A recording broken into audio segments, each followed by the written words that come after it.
I hated it even more.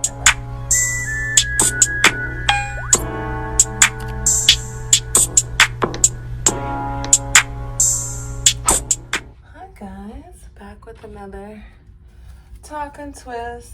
As you know, I always got something to talk about. I am twisting my hair again on dry hair.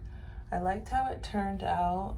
And the only thing I'm using is this Twist elongating cream. The titles are so long, I'm not sure what it is, but I like it because my hair still feels like soft and hydrated. It has definition, and it was like fluffy and bouncy.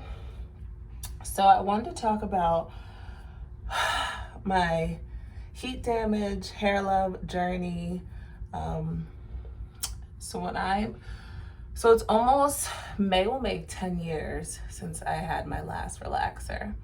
And so when I started transitioning, I did it by wearing a partial sew-in. I would not recommend that. If anybody is transitioning, I would not recommend that. Unless you plan on wearing your hair straight. I was at the point where I didn't know what my curl pattern looked like. If my hair wasn't relaxed, it was straight. And so I wanted to see like what my curls look like and didn't want a big chop. Holding on to length that wasn't really there. So I was going to a stylist and she was like, oh, why don't you try like a partial sew-in? And so the back, if you're not familiar with sew-ins, the back is all braided up and sewn in with tracks. And then the front is your hair, is your leave out. And so essentially it like blends in together and looks like your real hair. I'll add some pictures. So I did that for about like maybe a year, maybe 2 years. And it was nice, but the problem was super straight and the back was beginning to be really curly. So I was seeing my curl pattern, but only on half of my hair. So for somebody who already was struggling with their hair, struggling with wanting to go natural, not sure if I would like it, what it would look like. And someone who's, I just never was like the type of kid to really be in love with my hair. I kind of think that is the little black girl struggle, even like some adults still struggle, like falling in love with your hair. And I hated it even more. Like if I didn't like it before I was trying to go natural, I hated it. So then I became obsessed with looking for YouTube videos to combat heat damage. So I stopped getting the partial sew-in and was on a journey to get my curl pattern back.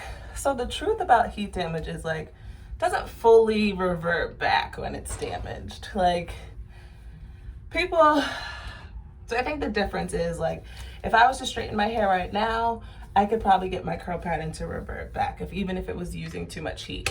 But over like a year, 2 years, that was a struggle. I should have, in hindsight, just cut it off, honestly, just cut it. But no, I wanted the length, I wanted it to work. So I was buying like all these products.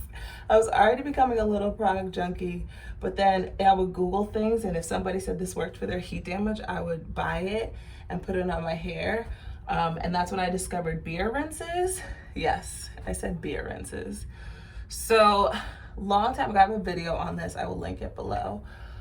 When slaves, little history lesson. So you should, if you don't know, then we came from slaves saying that our hair was nappy or natted. And so they would straighten our hair.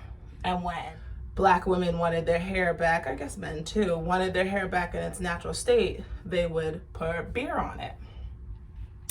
And I think it was like a resource, like what they had at hand. People didn't know about like protein, or maybe they did, I'm not really sure. But in one of my searches, it was something about like what you can use in your house for a protein rinse to help with heat damage and make your curls bounce back. Whatever. And beer was it. Beer rinse. And so I am not a beer drinker. Beer is not my beverage of choice. So that was even easier. I can waste some beer. So I would go to the store and get a non-alcoholic O'Doul's beer. You need the beer to be flat. So the hops in beer is protein for our hair. So when their hair was straight and they wanted it right back, they would pour the beer on, and then essentially their curls would bounce back. So I did that often. Often. And I will say there was progress, but it doesn't like I was like damaged. So I was too far gone to see it like bounce back the next day. But I think if you're someone that does occasionally straighten your hair, a protein rinse, and you want to try it, beer, it works. ACV, apple cider vinegar. At one point, I was a kitchen beautician. I was mixing conditioner, aloe vera, apple cider vinegar, olive oil. Oh my God, the list goes on and on because I saw it on a YouTube video and I was determined to get my hair back. So eventually I would like cut a little bit, do my beer rinses, do my protein, cut a little bit, do my beer rinses, do my protein, and try to wear transitioning styles like flat twists and braid outs and like curl, put rods on the end, or perm rods are really good because you can't tell the texture difference, but it really does impact your self-esteem because your hair, for women, we obsess so much about our hair, yes, still. And just feeling like I was going through this journey, this natural hair journey, and it wasn't looking how I thought it should look. And then I thought I was doing the right thing by transitioning, and then my hair was messed up.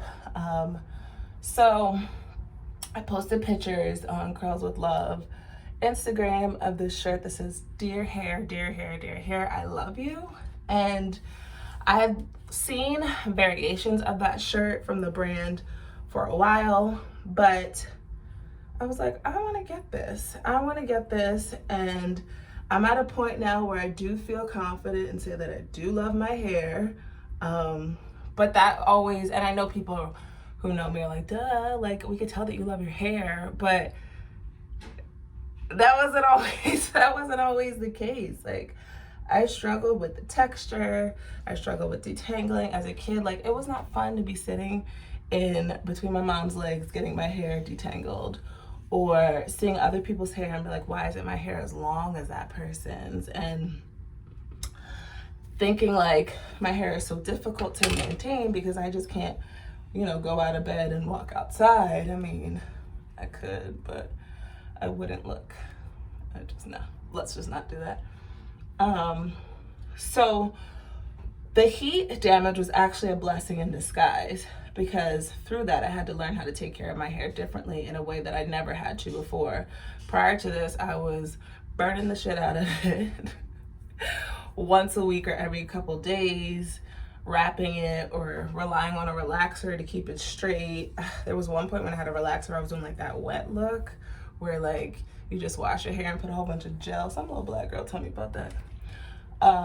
But through going through heat damage and deciding to go natural, I had to learn to love my hair and in turn like love myself, because now I had to look at myself with not straight hair, no weave, no long hair, no flat ironed hair, embrace the shrinkage, which was crazy, and shrinkage and then heat damage and different curl patterns and different lengths, and the natural hair struggle, which maybe isn't so much of a struggle, maybe it's just a journey. And so in the end, year 9, I don't have heat damage. I do feel like my hair is growing. And I know how to take care of it. I mean, I've had to learn a few things. I've talked about dandruff, my ends being dry. Like it's still a learning process. I don't know everything about her, and she don't know everything about me. But I'm way better than where I was, that I can confidently say like, dear hair, I love you. To be the representation that I didn't have in my life. Like, yeah, certain family members were natural, but they were natural wearing their hair straight, or they were natural wearing always protective styles. So I didn't understand that as a kid. But to walk around with my afro, my twist out, and have little kids be like, your hair looks just like mine, and that process of just like already loving their hair at 5 or 10, that was not me. Put it in some braids and hide it. That was me at 10 years old. So yeah, it is a journey. I think it's strongly connected to our self-esteem more than we realize. You have to look at yourself differently and realize you still are beautiful, although your hair is not straight. And then who told you that straight hair was the way to go? Or even if you do wear your hair straight, now it's not bone straight because you don't have a chemical relaxer OD straightening it. So yeah, it's been a journey. If you're on that journey, I've been there. I understand. I see you. You will get through it. And when you come out on the other side, so much better. It's so much done. Thanks for watching. The beauty shop, cause I love what I got on top. It's curly and it's brown and it's right up there. You know what I love, that's right. My hair, I really love my hair.